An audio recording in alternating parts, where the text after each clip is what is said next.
সমতার মায়ের সাথে রাইমা সকল কথা আড়াল থেকে শুনে ফেলে ঝিলিক ও গৌরব। এমনটাই দেখতে চলেছেন দুই শালিক ধারাবাহিকে। রাইমা রাতের অন্ধকারে বস্তিতে সমতার মায়ের সাথে কথা বলার জন্য আসে।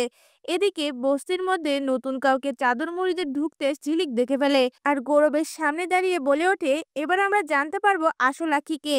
এরপর ঝিলিক ও গৌরব দুজনেই আস্তে আস্তে রাইমাকে ফলো করতে থাকে। এদিকে রাইমা সমতার মায়ের কাছে গিয়ে বলে ওঠে, দেবার এখন কি অবস্থা। তখন সমতার মা সকল ঘটনা রাইমাকে খুলে বলে। তখন রাইমা বলে ওঠে, এবার আমরা কাঁটা দিয়ে কাঁটা তুলবো। নকল আঁকিকে কেউ ধরতেই পারবে না, আমি যেভাবে ট্রেনিং দিয়েছি। এই কথাগুলো শুনে গৌরব ও ঝিলিক বুঝতে পেরে যায় এই সকল কিছুর পিছনে রাইমা ও সমতার মা রয়েছে। তখন ঝিলিক গৌরবকে বলে ওঠে, আমাদের এই দুজনকে ফলো করতে হবে, তাহলে আমরা জানতে পারবো কোনটা নকল আঁখি।